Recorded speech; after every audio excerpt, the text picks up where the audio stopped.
So the people who don't know how all this DevOps terminology got evolved, right? So in the beginning of 2000s, right, we had three-tier architecture, that is front end, back end, and database. Those days they have introduced it, and whenever users, need a new feature in the market, let's bring it up bank as an example, right? Because we all know bank, everyone is using bank, in their personal life as well. So I'll take this bank as a very good example. Let's say if there is an ATM card is being used and if a bank wants to release some new feature on the application in the future by today evening 5 o'clock, or let's say the Monday evening, and we ask the developers, imagine there is no DevOps at all. So whenever there is a ask from the bank to release a new feature in the ATM card or center, or in their or in the banking application, when they approach developers, they normally take a 30 days or sometimes even 45 days just for releasing a small feature, or it could be a major feature also, right? But waiting for 45 days will take a lot of, we will lose the customer. We will lose, there is a customer who will not have a patience to pay for it, right? Bank's customer. So, because let's say developers will be developing some application, and of course, from operating system side, Linux or Windows, they will be supporting it, and developers, .NET and Java people will be helping development, and later comes the testing team will do the testing, and they will say there is a flaw, and it will come back to developers, and they will be having a debate and a healthy argument, and finally they will release this to production, which was manual, okay, which is not automated in an automated way. Right now they have realized there are a lot of challenges here. One, it is not in a very fast manner. 45 days they cannot afford. Number two, they wanted to automate this process, right? Because developers is blaming testing team, and testing team is asking blaming developers, and testing team blames even the Linux operating system team, because they want to they whenever they want to test a new functionality, they'll ask for a new setup, and setting up a new test setup will take its own sweet time. It will not happen in a day. So all these challenges was a problem. So they have decided to automate it. In order to automate it, they have designed lot many tools, right? So that is how all these tools like Jenkins and Maven, all this GitHub, right? All these tools came to the market. Basically, what are the work which what humans are doing, they were trying to automate it. Still, even till date, whatever we say, the tools will listen. That is how these tools are. But in AI is slightly different. I'm coming to that topic, right? So we have used all this. So let's imagine in front of you, you have development server, you have testing server, and you have a production environment. Okay, and you have a Linux administrator, and you have a developer, and you have a tester, and you have a DevOps engineer. Okay, so that so when the developer is going to push the code to DevOps environment, it is a responsibility of DevOps SME to take care of it for setting up this environment and etc. It's a one-time activity. But whenever there is a change, or whenever they want to release a new application, etc., that is where a DevOps will come into picture. Now, what is this operating system guy is doing? Operating system will closely work with the DevOps engineer to ensure that he's giving a excellent platform. Okay. So this is how it was there till 2010, 2012. So Jeff Bezos, right, the AWS guy, he has decided to come up with some innovative idea of automating even more further, so that there is no downtime is required. That is how this all this topics came, like cloud. Okay, so now we don't have to use. There is now that we have a competitor, which means we cannot stick to Jenkins. We cannot. I'm not saying we cannot stick to. We have players, multiple players in the market. Right? So because we have something called as AWS DevOps, so it is a responsibility of everyone to understand the importance of AWS DevOps as well, because I'm going to host my application in cloud. I thought I prefer having AWS DevOps. So still there are some clients, they run their applications on cloud, AWS cloud, but they still use Jenkins because they are comfortable with that. But some they use migrate to AWS DevOps because it goes hand in hand, right? Because that is a AWS product. I'm running my instances on AWS. I prefer running my applications on AWS DevOps. So that is why they prefer AWS. That's the combination. So that is how that evolution has happened.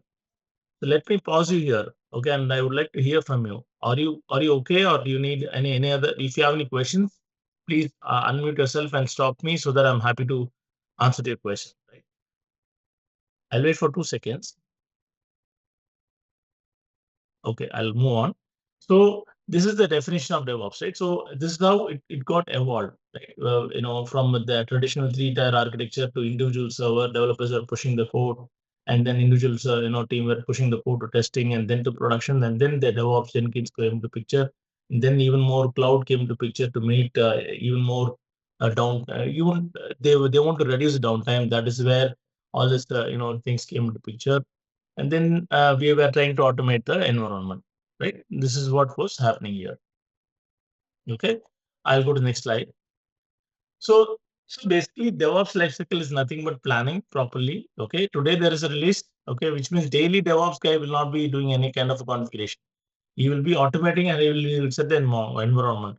Only when there is a need, he will pitch in, right? So it is a mostly it is, but you have to work along with the DevOps team. When the developers, testing team and DevOps team and the infrastructure automation guy and the cloud, if there is a cloud, all they have to work, in a common manner, which means when a product owner or an application user is asking you to develop a feature, it is important to break this into bits and pieces like what you see here. If there is a product like this, you have to break this into bits and pieces like this in this colored images, and then it is important for all of us to ensure that who's going to own what, right? For example, if testing team is saying that I need to create automate their environment, so you need a Terraform, right? I'll talk about what is this Terraform all about, right? Don't worry about it. So planning is very important, okay? And then the development is very very important. That is key, right? Development is key, and of course testing is also there. So you have to continuously start pushing the code to production. So today I released the version 0.1. Tomorrow I have to ensure that I have to release 0.2. Slowly I'm developing this product, right? For example, we all know companies like Amazon, Google, Netflix. All this got evolved. All these products did not evolve on a single day. Suddenly did not come. Netflix is a 40-year-old story. You know how they started that? They started, they took CDs, they hired CDs in US markets. They travel to who is asking for a movie. They travel to the location and they deliver the series to the Americans, and then they slowly migrate from CD to online way of showing the movie, and then all this containers Kubernetes came into picture. Now they are big. So it's a 40 years old story. They did not start immediately, right? So it is important to plan, develop, do the continuous integration and continuous delivery in order to be a better product in the industry. It could be your own baby. Let's say if you are developing your own software product, it is important for all of you to plan this right, properly. This DevOps lifecycle is very, very important. They call it as a software development lifecycle also in this area. But DevOps lifecycle is very, very important. You need to plan. You cannot work in isolated mode, whether you like it or not. You have to work as a team, right? Mutually understand the expectation of the customer or application owner or the product owner, and then own the activities, developers, testers, infrastructure automation, that is Terraform, DevOps, most important DevOps, and then the cloud, right? So if you properly plan, only they will be able to achieve. Again, like I said, the solid product will not be in the market on the first day. It is going to take some time. If I'm developing a product, software product, it will not. Even if I think it will not happen on one single day, it will take multiple iterations to be the number one product in the market, right? And again, maintaining the product is also very difficult, very challenging. For example, if I'm running a Netflix, if I own a Netflix, it is important for me to satisfy my customers. If I don't satisfy the customers, the next day Prime Video will capture the market, or Hotstar is going to capture the market. So competition is like that, right? So it is very important to develop the feature to bring it to the market in a very efficient and effective way. Secondly, it is also important to ensure that the product is sustainable and meeting the customer's expectations and etc. So that is also important for this. DevOps is playing a very, very important role in the industry. Yeah. So today, 5% of the industry already started using AI. Okay, I'll tell you. I'll come to that section later. Okay. So far, I hope you're all traveling with me. In case if not, let me know. DevOps tools and technologies, right? So I told about version control system. Let's say, for example, we all travel. I have explained bank as an example. We are using net banking also. So it'll be easy if I explain the net banking. Let's say if I want to do a net banking, if I want to transfer the money to my friend, and I don't have that option, I'm asking my my to my bank, and bank is talking to their development team. Let's say you're all development team, or you're all part of the development team. DevOps team responsibility is to maintain this version control system. Okay, this is what is called as GitLab, Bitbucket, for example. Okay, these are the other tools which are available, proprietary versions which are available in the market, right? It is available both on commercial as well as open source for free. Okay, so you can use that. What it does is basically today I have released version 0.1 net banking. I have to transfer the money from one place to another. I have added that feature. Tomorrow, bank is decided to say that, boss, my entire application is running on blue color. You are giving me a green color, so change that to green color.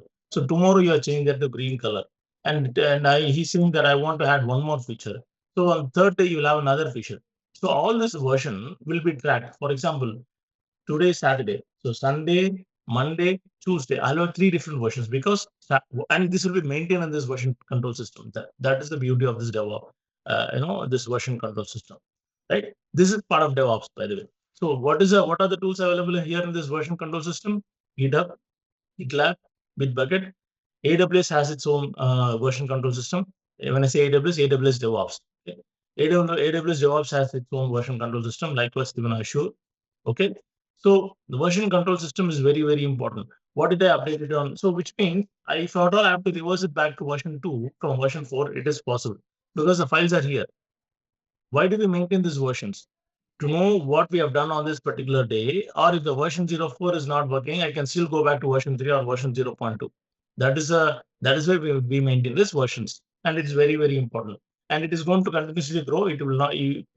Most of the banks or most of the companies, for that matter, they will not delete it because it's a history for them. They want to know how they have evolved in the market. So version control system is very, very important. Okay, next one is CI/CD tools, right? There are various CI/CD tools are available. I don't want to confuse you at this moment. GitHub, GitLab, and Bitbucket is one. But in short, I want to call it as Jenkins, okay, Maven, I would say Docker, Kubernetes, and Terraform. These are all important. Right? Puppet is also there. Puppet is here, right, which is very, very important. So here, see, the Jenkins, Maven, and alone can be considered. SonarQube can be considered as DevOps tools, but Terraform and the Docker and Kubernetes will be an add-on. It's like you are buying a car and you are adding some additional features on top of that car, which is going to be effective for you to drive safely, steadily, smoothly, and and to reach the destination very fastly and efficiently. Okay, that is very, very important. So in order to do that, you will have introduce all this accessories in your car, right? So similarly, if I have to use the Jenkins, Maven, SonarQube, that is still a DevOps. But if I'm going to add security, tools, if I'm going to add a Terraform, right? If I'm going to add Docker, if I'm going to add Kubernetes along with this DevOps tool, then it's going to become like a big monster, like an Iron Man, right? A man who has a wings, like additional accessories on top of his body, which is going to make him much more strong, right? So that is what is all about. This CI/CD tools is all about, and to monitor and get a feedback. Right, monitoring is it's a very, very important concept here. Right? So how do you monitor this? I think I should come to this, and then the last one is monitoring. Configuration management is all about Ansible and Puppet, right? Automate the setups, right? And application configuration. Let's say you have set up an application, you have developed an application, but it has to be customized as per the net banking banks environment, and you have made some customization. For example, IP address, user ID, password.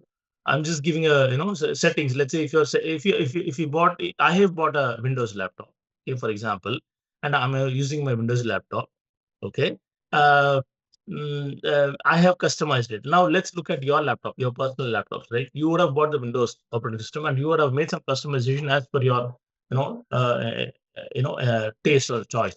Some will have the menu bar in the left hand side here. Some will have the menu bar here. Some will have the menu bar here. And I use Chrome, and most of them they use Edge browser. They customize it, right? So even the application needs to be customized, because only then it will fit into the bank's environment. We are considering bank as an example so that you all can understand. We all use banks. That's the reason I'm taking that bank as an example. Okay. So for that, you need tools like Ansible and Puppet, which is going to again be like an extra feathers. It's like having a extra wings for your car. Okay, for example. So which means it is going to become even more stronger. You can not only travel on road, you can also fly. Okay. In another 2 years from now, you will see air taxis running in our skies, because there are a lot of innovations happening, and things are already started. Coming up in India, Bangalore, I've already seen some. Okay. The last one is the monitoring and feedback. It's not the last one. It's just one of the section. Okay, well, we are done. We have developed version control systems. We have multiple tools here. We have Ansible, Puppet, Terraform is there, Docker is there, container orchestration is there, Kubernetes is there, security rules I've installed. Why should I have to? I mean, like, my job is done. You cannot consider it that. It is important to monitor that. Why do we need to monitor? Because it is important to monitor the infrastructure. It is important to monitor the applications. It is important to monitor the logs. For each and every areas, you have tools. For infrastructure monitoring, you have Prometheus and Grafana. You can use that, and for application, you can use App Dynamics and Splunk. A lot of tools are the Elastic, Logstash. There are a lot of. Don't worry of the tools and all. I will, slowly I'll bring you up to speed. But these are some of the tools which are available in the market. You can use it depending upon the customer's requirement or for your business requirements. Okay. I'll go to the next slide. So Amazon in action. I was talking about these examples, right? Case studies. Amazon employs DevOps practices to deploy code thousands of times a day. So, which means, look at the kind of fixes they are doing. In a day, they fix thousands of thousand fixes they are giving it in Amazon. AWS, okay, Amazon.com. Whether you buy a product, whether you watch a movie, whether you host your environment in cloud, Amazon is doing thousands of fixes. Look at the kind of DevOps activities, and it is round the clock. They cannot work on Monday to Friday because Amazon is Prime Video, and you never know when they will buy. Users will buy the product midnight, early in the morning, afternoon, evening. So they will run on shift basis. So they work on a shift basis. Okay, the DevOps. So that is, and even Netflix, round the clock they will work. Okay. So they needed it, right? Likewise, SRE and Google owns the SRE practices, and they are the one who's innovated this Kubernetes, if you don't know. Okay. The reason is it came sometime. I came to know about this Kubernetes sometime in the year of 2000. I would say 16. 16. Not yeah, 15, 16. I came to know about this Kubernetes, but Google, they were using this in 2005, 2006, 2007. It started as a in-house program or in-house project. Later they have felt the reliability and importance, and they felt that it can be used by the industry or the market.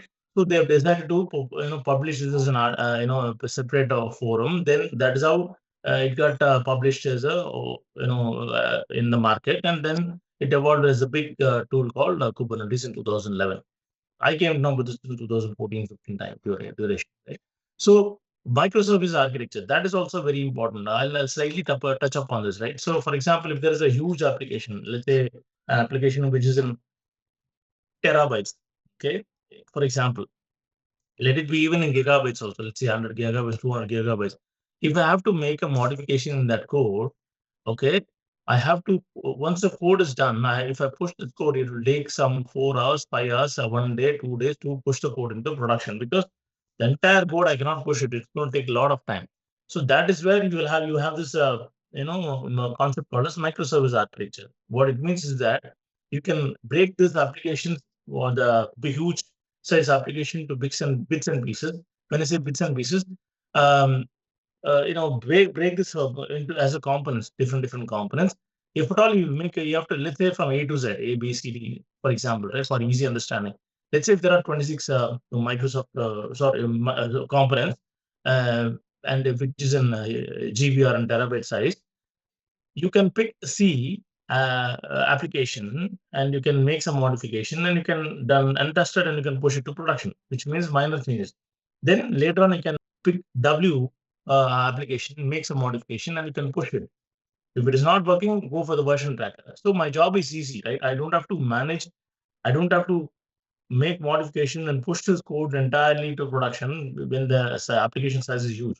Again, microservice architecture cannot be used in all scenarios, right? It is important. You have to discuss with your bank and with your team members, and then take a mutual decision, right? Do not take isolated decision. If you are a DevOps SME, or if you are a development, or if you are into tester or whatever it is, please discuss mutually, then you will come to an understanding. Okay, then it will be very easy for you to move things faster. Okay. I'll go to the next slide. Benefits of adopting a DevOps, right? I will also touch upon AI DevOps. There is another 10 slides. It's a very interesting slide, so please bear with me. What is the benefits of adopting DevOps? Increased deployment frequency. Today I do something, I've decided and I've done, I've finished it. The feature is released today evening. So which means I don't have to wait for anything because I have a DevOps guys who's going to take care of my task. Whenever the testing team is going to ask for infrastructure, a DevOps team or the platform guys is going to create an environment for me using Terraform. Terraform is basically, it will help you to create the in VMs or instances quickly, right? By writing some script, they can create the servers for you, which means when testers is writing something, you can create it. They can also create a containerization and give it to you, right? So increased deployment frequency is there. Okay. Improve collaboration. Like I said, right? It is not just a DevOps person who works. It has to be a mutual discussion between DevOps, between developers, testers, and everyone. Okay, so that is very, very important.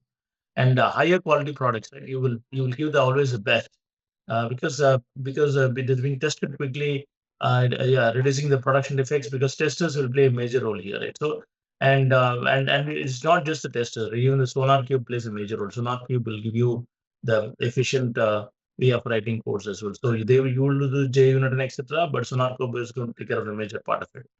And then most importantly, the customer satisfaction. We are all working for customer satisfaction at the end of the day. If you get a CSAT score from the customer in a good manner, then we are all happy. We are all good, which means we are doing the right work. So it is not, DevOps is not an individual effort, it's a collaborative effort, but you will play a major key role in the in this DevOps industry, right? So that is what that is what I would like to highlight here. Challenges in implementing DevOps, like cultural resistance. I'm sure this is something we are facing it wherever we go, but we have to find a way to sort it out. This is politically it will be very challenging, but it is something we need to sort out in the right way. Okay. And the skill gaps, yes, if there is a skill gap, for example, if I say that I know Jenkins, Maven, Puppet, and Ansible and monitoring tools, but I don't security, but I don't know the Docker and Kubernetes and Terraform, then I have a skill gap. Okay. Uh, if there is a bandwidth for me, it is important for me to learn Terraform and Docker and Kubernetes that will have the total control of that particular project or program. If I'm going to have or identify and recruit another resource in my team, you will never know what kind of a challenges you will get. So it is always better to have, equip your knowledge in that Terraform and Docker. So Hemant will learn, or Monarchy will learn Docker, Kubernetes, and Terraform, right? So skill gaps, fixing the skill gap. Tool integration. So tool integration is important. You can't integrate the tools wherever, however, whatever format. It is a mutual discussion that you have to make. And most importantly, the measurement metrics. I spoke about this metrics, the monitoring part. Okay. A feature of DevOps, emerging technologies. Yeah, this is where AI is into picture. Integration with AI and machine learning for smarter automation. I'll give you a surprise, right? Uh, AI, Gen AI is already replaced HRs in IBM and Microsoft. I'm not sure if you heard this news. Already, like people has been uh, uh, re, uh, placed or onboarded to some other uh, team to equip enhance the skills. Basically, they have removed HR roles. That is what Microsoft and IBM said in the recent article. You can also search it in Google. All right. And the days are not very far for developers and testers. I'm sorry to say this, but that's a real truth. But what they are saying is, if the developers are going to learn GenAI, then I can have developers and testers. So it's very simple. You should learn Copilot. You should learn Copilot in order to be there.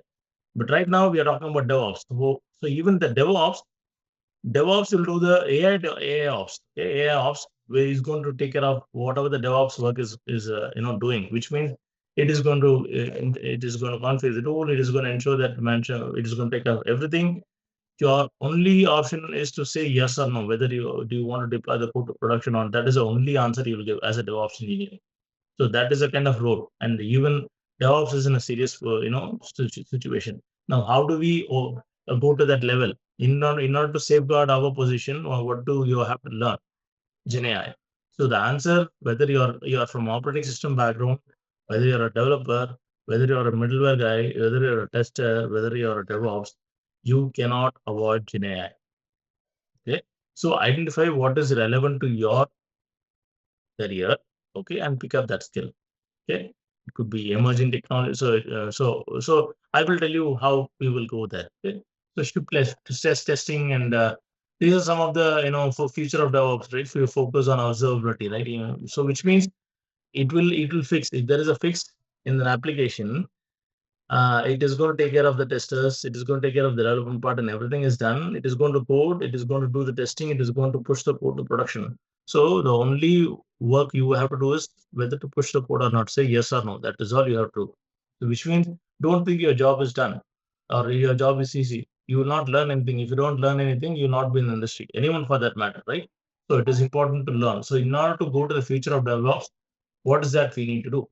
Okay, I will open another slide. This would have given you a basic understanding of uh, the DevOps background. Let me quickly open that other slide as well, right? Okay. Can you all see my screen? Yeah.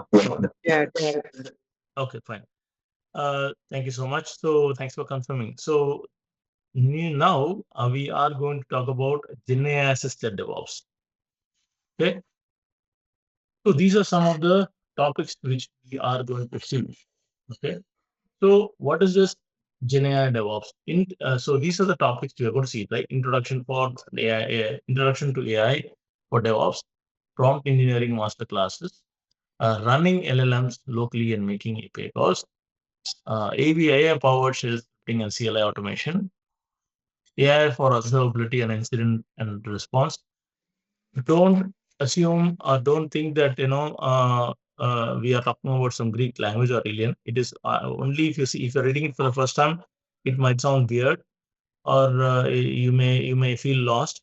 Don't worry, we will handhold you, and we will give you a project so that you can very confidently you can go and meet your real time scenarios or real time projects, real time customers, right? And then the next one is AI ops, AI for IT operations. So DevOps is not losing. DevOps will lose his job if he is not learning AI. That is what I'm saying in short. Okay. So there is a scope for AI ops. That is what I'm saying, or AI DevOps with AI, or AI assisted DevOps. AI for CI/CD pipeline automation. AI agents. Very interesting topic. Okay. Now everything is agentic AI. If you don't know agentic AI, I'll talk about that as well. AI for security and FinOps and cost optimization. And lastly, we'll give you a project, a real-time project, where you can go implement it, and you can handle the future of AI in DevOps. Okay. Now let's go one by one, right? First topic is introduction to AI in DevOps. So why AI is a game changer for DevOps? Simple. If you don't learn, I'm not scaring you. I'm not threatening you, but it's a fact. If you are a DevOps SME and if you don't learn, uh, uh, if you're not interested to learn the AI, then you will not be in the industry. But if you learn AI, you'll be in the top notching place. So what are the areas we will be talking? We can cover under this AI in DevOps, intelligent CI/CD pipeline. So using this AI, we can optimize, build, test, and deploy workflows. Okay. Again, I repeat, you can build is part of DevOps. Testing is part of DevOps. Deployment workflows is part of DevOps. So DevOps engineer we does that. That does that. But using AI, you can do it in a much more efficient and effective manner, which means no zero defects, not 99.99999, zero defects, which means 100% result you will get. That is what your customer is looking for. So all we are saying is learn the AI, Gen AI for DevOps. Second, predictive deployment, leveraging machine learning to forecast deployment success or failure. So what it means is that it is going to tell you, is it the right time to release the code into production? Because last week, the same time when you deployed, the data center guys were saying there was some maintenance issues. Is it okay? Do you want to push this code to instead of doing it on Friday? Do you want to do this maintenance work on night? Because last Sunday or so far this Saturday there were no issues. What do you think? That is the kind of a feedback which will the AI will give you some suggestions. Okay, and then AI-driven infrastructure as code. So I'm talking about here in this part. Okay, I'm talking about this part. I'm not even gone here. Okay, so um, then AI-driven infrastructure enhancing IAC with anomaly detection and self-healing, which means if there is an issue, it is going to take care of itself. Just a second. Huh? Yeah, if there is an issue, it is going to take care of it itself.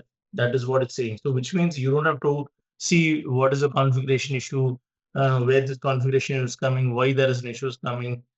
It is going to do it everything for you. All you have to do is just sit and observe, and in case of something, if in case all you have to say is yes or no. That is the kind of a situation you will be into. Okay, but you'll be projected yourself as AI. Okay, somewhere DevOps needs some assistance, right? Even if you learn AI, the AI ops will need some kind of a help. So your presence is required. Okay, but instead of four DevOps, AI ops, there will be one AI ops or two AI ops. That is what I'm saying. So there will be reduction in the resources. Now, next one is monitoring and observability, right? So using AI, anomaly detection and logs and metrics. So there is a loss that's getting generated. It will also tell you what you don't have to go and analyze the logs. So AppDynamics is generating logs, Prometheus Grafana is generating logs, Splunk is generating logs, Elk is generating logs. These are the monitoring tools, right? So it is going to tell you unusual patterns in real time. So it will give you surprise results. That is what I'm saying. So based the monitoring tool is going to anyway, it is going to give you, but this will analyze and it is going to do that, solve the problem, right? That is very interesting. And AI ops for incident management. Let's say if there's an incident occurs, it is going to automatically find the root cause analysis. Look at the way, right? A root cause analysis, the Linux administrators will know that. If there is an issue, it will identify the root cause analysis by itself and it will give you alert prioritization also. Boss, this is a top priority. This is a medium priority. Do you want me to fix it or not? And if you say yes, it is going to fix you even that as well. Okay. All you have to say is yes or no kind of situation only. And then an NL, natural language interface for monitoring tools. So chat of operations, so chat ops with the AI assistant for querying system health. So these are something which you'll learn from this. And then next one is AI for threat detection in DevOps pipeline. Okay, identifying vulnerabilities and suspicious behavior. Okay, automated compliance auditing using AI to ensure regulatory compliance in code and infrastructure. Right, and machine learning, right? Machine learning operations, so MLOps. So CI/CD for MLOps, automating the life cycle of machine learning models. I know it is not you have not seen that, but you will be able to understand when I explain it to you in detail, as in the upcoming session, right? Automating the life cycle of machine learning models. That is also something we'll be learning it. And model drift reduction and retraining pipeline, right? Ensuring the model accuracy over time. So that we will be learning it. And tooling and integration. Integrating AI with the DevOps tools. For example, Jenkins, GitLab, Kubernetes, enhancing the existing tools with the AI capability. So far, we were using Jenkins, GitLab, and Kubernetes. All that is fine. But when you're going to integrate with the AI capabilities, it is going to behave in a massive way. It is going to 100% result. All you have to say is yes or no. You'll be totally relaxed. Okay, that is the kind of experience you'll get it. Okay, the future trends and strategy, right? The role of a generative AI in DevOps, code generation, right? Documentation, and test case creation. Code generation, how do you do that code generation? Copilot, Microsoft Visual Studio, right? For example, if I ask this Visual Studio to, let's say Visual Studio, yeah. So here, I hope you all can able to see my screen, right? This is the Copilot. Okay. So I hope you all can capable. So this is the editor, right? If I'm going to tell the editor to write a program, okay, write a program to the game program.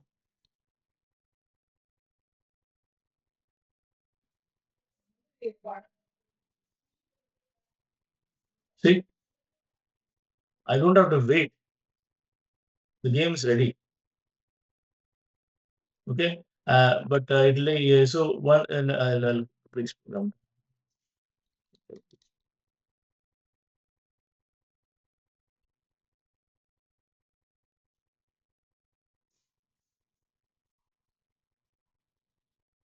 Yeah, that's it. It is done.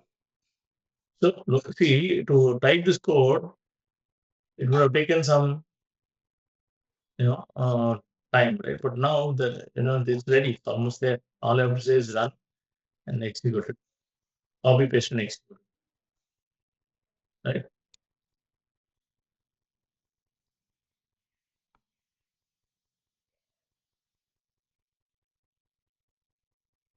Okay. This is I've got totally get distracted. Okay. So what I was saying is that this is the um, this is the Visual Studio. You can enable this GitHub Copilot and it's absolutely free. You can install it on a laptop, personal laptop or desktop, and you can play around. Basically, you can write even your development work and even our testing related work using this Visual Studio. That is what I'm saying. Now let me go back to this. All I'm saying is the future trends will be like you can generate the code, you can document, you can do the test case creation using this Copilot. That is what I'm saying. Okay, and it is closely associated with your DevOps and ethical AI in DevOps, ensuring fairness, transparency, and accountability. Everyone will know what is going to happen because it is not done by human; it is done by AI. This is how AI is going to behave. Everyone will know, like it's like a it's like a robot. This is how it is going to behave. This is how it is going to operate. Everyone will know the operations or the way the ethical AI is, the technology is going to perform. That is what I'm saying. Okay, sorry. And then and enhanced DevSecOps, like merging security development and operations within the intelligent automation. So these are some of the, you know, uh, these are some of the introduction to AI for DevOps. Okay, I'll go to the next topic. Prompt engineering, right? Very interesting. Prompt engineering. Have you ever heard about the prompt engineering? In case if you've heard about it, um, or if you're not, prompt is nothing but basically it's an English language basically. For example, it's like asking. For example, I wrote something in this visual editor, right? What did I ask? I asked to generate a snake program, for example, and the program is ready. Right? That is called prompt.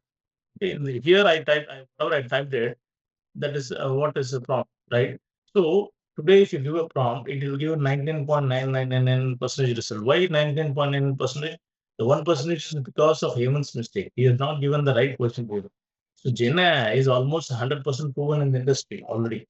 Okay, so which means if the question is nothing but prompt. Whatever I typed it right now, right? That is what is called as prompt. So prompt engineering is where we will learn how to do the prompt engineering so that you will meet uh, your requirements. So here is a curated list of engaging practical prompt, engineering. We will talk about in this masterclass topic, right? This is ideal for developers, data scientists, testers, product managers, and AI enthusiasts, like looking to master the art of working with the LLMs. Don't worry, I'm not going to ask you to work on any LLMs, but LLM is going to be used by every individual users going forward. So remember, the mobile came into this, in this human life, and people were thinking, do you think everybody will buy this mobile? That is how I thought when I was a kid, right? But now look at the way it has grown up, right? It has captured in this now. If you don't use a sorry, not Michael. If you don't use a mobile phone, then you're not in the industry at all. That is how it will be. Even if you have a digital analog, so even if you have a small phone which has no smartphone, there's no application in it, still you're not in the industry because let's say if you are to book a flight ticket or a taxi or a train, you need that smartphone. You have to pay. You have to do a digital transactions. You need a smartphone. Without smartphones, you cannot survive. Okay, that is how the situation is going to be with the LLM. LLM has to be learned by everyone. If you learn it now, you will be in the race.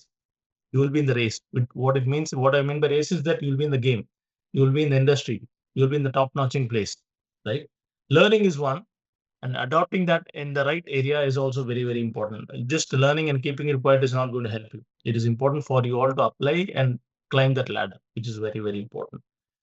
So what is prompt engineering? We'll see the prompt engineering, understanding the roles of prompts in LLM behavior and output quality. You should understand what you need. You should know if you want something, let's say if you want to buy a car, or if you want to buy a cake, or if you want to buy a food, you should know what you want. Okay, then bring it as a words. That words is nothing but prompts. So understanding the role of prompts in LLM behavior and output quality is very, very efficient and important. So types of prompts, right? Zero shot. There are various shots. Don't worry about it. I'll explain you three types, right? One is zero shot, and one shot, and a few shot. So when and how to each use, for optimal results is very, very important. Right? So prompt anatomy is also something we will be discussing it. For example, the structure, context, instructions, crafting clear, concise, and goal-oriented prompts is also very important. Techniques, right? Techniques and strategies, chain of thought prompting. There are various prompts. Again, don't get scared or don't get threatened. If you learn, it will be easy. Okay. So techniques. Chain of thought prompting, role prompting, and persona design, self consistency and repetition for accuracy, and prompt tuning versus prompt engineering. So there are various techniques out there. There are some advanced prompting patterns as well available. For example, React, not the React .js, right? This is called reasoning plus acting prompting. Okay, and tree of thought, we call it as a top tree of thought prompting, and we have something called as a multi-agent prompting, and we have a prompt compression optimization, right? And we also have some use case deep dives and all. So there are a lot of ethical way of writing the prompting is also very, very important. Okay. Yeah, we'll also giving you some hands-on here, so which you can use it. So we have some handpicked demos to show off. So I'm happy to share it with you, but given the short span of time, I'm giving you the outline of the topics, but I'm happy to go in detail on each topics. Right now, how about running this LLM? Like I said, right, like mobile phone is one an example. You'll watch this. This is going to happen another few years from now. Okay, at least everyone will be using agentic AI one way or the other way. Okay, because it is going to do most of it's like a personal assistant. Okay, that is what it is going to be like. Now let's see what is this running LLMs is all about. So uh, some introduction to, so we'll be having some, here are some compelling and practical topics on running LLMs locally and making API calls. It will be ideal for ML developers. It will be available for ML engineers. If you learn AI and ML, you will be called as ML engineers or DevOps professionals, right? So running LLMs locally. So what do you mean by running LLMs locally? So Copilot, whatever that is shown, it has its own LLM. Why do you need your own LLM? So benefits, the introduction, we will see the benefits of LLM. You will see the limitations, and we'll also see the use cases. Right? Number one. Number two, we'll also see how to set up the LLM on local machines using models like Llama. Okay, the Llama is one; it's an open source. Mistral is one. Gemini, Google's product with tools like Olama, LM Studio. LM Studio is again Google's product, or text generation VBI, right? So you can use some of the tools. So I'll help you on that. And optimizing LLMs for edge devices. So you should know which LLM you should use it, right? For example, for creating local machines, you need Llama kind of a stuff, Mistral, Gemma. But if you want for edge devices, you need to have something called as quantization, pruning, and distillation techniques, which is very, very important. And then fine tuning LLM is also important. Not creating, like it's like mind buying a car and you're not giving the car, car for for the service. So same way, it is important for you to optimize it, fine tune it, and there are various methods, tools available for that. So running LLMs with the GPU acceleration, for that you need something called as CUDA, CUDA, and then you have or you have metal. These will help you to increase the performance of a car. It's like having a solar or having and changing a car to a metal hybrid version instead of just petrol or diesel, you go for some electric version, something like that. Right? Comparing local versus cloud-based LLMs. Uh, if you run it on local, it is going to be cost effective. If you run it on cloud, it is going to charge bomb. Okay, and making API calls to LLMs. So using OpenAPI, Anthropic, and or Mistral APIs, right? Authentication rate limits and best practices will be there. Building a custom API wrapper for LLMs and streaming responses from LLM APIs and prompt engineering for API calls. These are some of the API calls you will see. Okay. I also have a hands-on here as well, so I'm happy to share that. What is next? Oh, okay. PowerShell. Okay, PowerShell. Yeah, PowerShell thing is all about. Uh, I hope you are okay. The Linux person knows it very well. PowerShell is nothing but the scripting that we do, right? So that is what we're going to talk about. Here is a list of creative and practical AI-powered topics about shell scripting and scale automation, right? Which will be perfect for DevOps engineering, right? System administrators and power users. So what is the AI-powered shell scripting basically? Like, so we will see that, and we will see how to integrate AI with Bash. Like I said, the people who are from operating, I started my career as a Linux admin. Okay, by the way, so I know about this Bash shell scripting, and then I've started using that. Now I can also use that. Using this, I can integrate that AI powered shell scripting. I can use this LLM to generate shell scripts, which means I don't have to create it. For example, if I want to automate something, generated using LLM, finished, job is done. Then natural language translating plain English into executable files. You give them the plain English, then it's going to result for you. Right? It's going to reduce the work basically. That is what I'm saying. Yeah. I know it's threatening, but it's a surprise as well. So yeah. So you can also do the log passing. You can do the cron job optimization. And you can do the shell command. You can explain the shell command, generate man pages, shell tutorials. So as a DevOps engineer, you will be part of a Linux admin and still you'll be doing all the work, but not manually, but using AI. That is what we're saying here. Then what is next? Observability. Okay, very interesting topic. So, like I said, right, we don't have to do anything if you identified some mistakes. Okay, so AI for observability and incident response, right? Here are some of the insightful and forward-thinking AI topics for observability and incident responses. This is especially ideal for DevOps, SREs, and platform engineering teams. Okay. So what is this observability basically? It's the AI-driven anomaly detection in logs and metrics. It is identifying some fault, it is identifying some mistakes, it is identifying some gaps in the log, and it is automatically identify deviations from normal behavior using unsupervised learning. So it is without your instruction, it will go and rectify the mistakes. which is quite dangerous because you will not know when did the issue happen, how it can you will not be able you will not have a control of the applications. That is what I'm saying. Because if you know the how this application behavior, at least you can able to inform to the application support team. Now even the application support report is also being generated, and it is fixing the application also. Okay, so the situation is quite slightly different here. So yeah, so time series forecasting for systematics, log summarization with LLMs. You will see the semantic search over logs and trace, right? And we will give you a short topics here as well. Okay, AI for incident response is all about automated root cause analysis. Let's say if there is an issue happening, it will find and it will fix that issue, and will also prepare a root cause analysis report as well.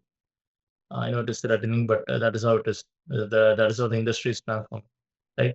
But yeah, if you don't learn all these things, then you will not be in the industry. That is also even more scary and threatening, but it's important. So it is in short, it is very important for all of us to learn this observability incident. I'm sorry, the AI assisted DevOps or AI ops or DevOps, GenAI for DevOps, however you want to call it out as, right? Then the next one is AI for IT operations.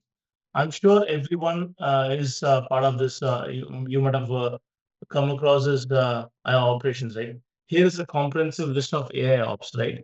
AI ops is nothing but artificial intelligence for IT operations, right? Ideal for IT teams, DevOps engineers, SREs, platform architects as well. So what is AIOps? AIOps is understanding the convergence of AI, machine learning, and IT operations, which means it is slowly outside of DevOps. You will not be ignoring DevOps. You will be using DevOps tools. But at the same time, you'll also be understanding the convergence of AI, machine learning, and IT operations. It is very, very important to be, this is a very, very key area as one of the DevOps operations, right? And you'll also understand the AI ops lifecycle, data ingestion to data direction, diagnosis, and remediation, right? So that's about it. And we'll also give you a hands-on here as well. Okay. So data-driven operations, ingesting and correlating observability data, log metrics, spaces, and events, and etc. and so on. Okay. And then yeah, CI/CD pipeline automation. So we as a DevOps engineer, we will be doing this pipeline automation station to manually or through some scripts. But what does AI is going to do here? So AI is going to basically automate and efficiently AI-driven build optimization using machine language to skip redundant builds, okay, unnecessary builds. Okay, and it will prioritize critical ones. Okay, for example, today, if I have to release this week, if I have to release, let's say 20 fixes, okay, it will ask the users what are the, prioritized fixes. Let's say, for example, 7, 1, 2, 3, 10, 15, 20 can go this week, rest all can go next week. It will not do the build for others. It will build only for the numbers which are stored, and it will be focused only on that. And the build will also take care of. Even if I want to give build for, let's say, for example, 14, it will not listen.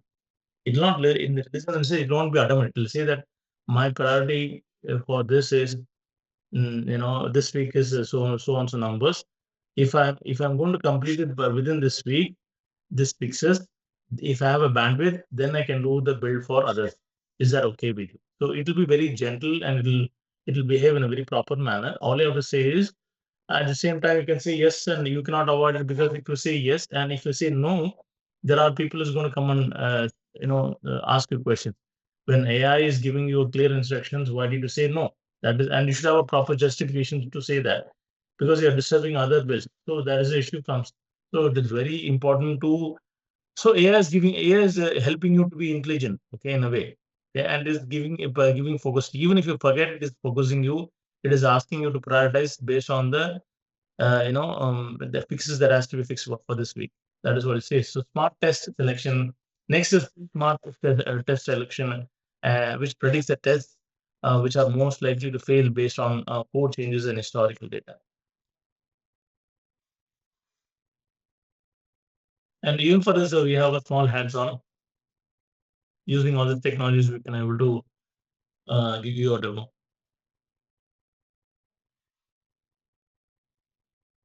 Okay. Um, what else? Okay. Uh, I told you, right? This is also another interesting topic, which is something you cannot skip it. Everyone will be using agentic AIs going forward. Agentic AI is also is going to be a major uh, part in this AI ops or DevOps assisted AI assisted DevOps or Gen AI for DevOps, however you want to call it. Right? So here are some of the curated edge and practical AI agents topics. Right. So we will be talking about um, foundation of AI agents in DevOps. Okay. We'll also talk about what are the AI agents in DevOps. Okay. Understanding the autonomous agents. There is something called as multiple agents or multi-agent. Okay. And the roles in DevOps purpose, which means already someone has written the agents. Okay. Either you can create your own agents. Okay. For your pipeline environment, or you can create what to say, you can buy those multi-agents which are already available in the market and then integrate it. There are some agent kits which are available in open source, such agents can be used. But you never know how it will operate. It's quite risky also because you cannot be in production. So you have to be very safe, right? Architecting DevOps AI agents. Yeah, you will do that. Eventually you will do that. That's what I'm saying. LLM powered agents versus traditional automation. You would have done this automation using Jenkins scripts. Going forward, everything is going to be LLM powered agents. That is what it is. Okay. And we have a very interesting use case for this as well, right? For example, this AI agents for CSD pipeline management. We have a very interesting use cases which I can give it to you. Which will dynamically adjust the pipeline stages, rerun the failed jobs, and optimize build times. This is for you cannot skip security. Okay, you cannot skip security wherever you go. Any industry, any technologies may come and go, as we all know. I was using C++, I was using Java, I was using Linux. I've used Oracle, I've used a cloud, I've used DevOps, Docker, Kubernetes. Now I'm using GenAI technologies last 2 years. I've used all these technologies. This may or may not be there in the industry, but any time security is not going to be missed out. Whether you have a flat system, you will have a security. Whether if there is a technology, if there is a product is being developed, and if there is no security in the product, it cannot be considered as an effective and efficient product because the world is like that, right? It is important for all of us to secure our environment, our application, our environment, our technology, our platforms. So security is going to play a major role in every technologies that we use. Now it is going to be a very efficient player even in this AI as well. So AI for security and FinOps. Right. Here are some high impact and forward-looking AI topics for security and FinOps. Basically, FinOps is nothing but cost optimization, right? Uh, AI for security, right? AI powered threat detection and response. It will alert you. It will give a response with or without your presence. Okay, and it is going to take a behavioral analytics for insider threats. If there is any threats, it is going to identify those threats and it is going to fix it. Okay, LM you will be using security tools, but it is going to be a flavor of AI. That is what I'm saying. If there is a product in the market, let's say there is a product called Aqua, which is a security tool which is used in DevOps. If it is not going to be supported by AI technologies, then it is not, it'll vanish.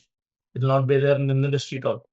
So it is very important how quickly you come up in the industry. Otherwise, you cannot use AI ops at all. So AI powered threat detection and response.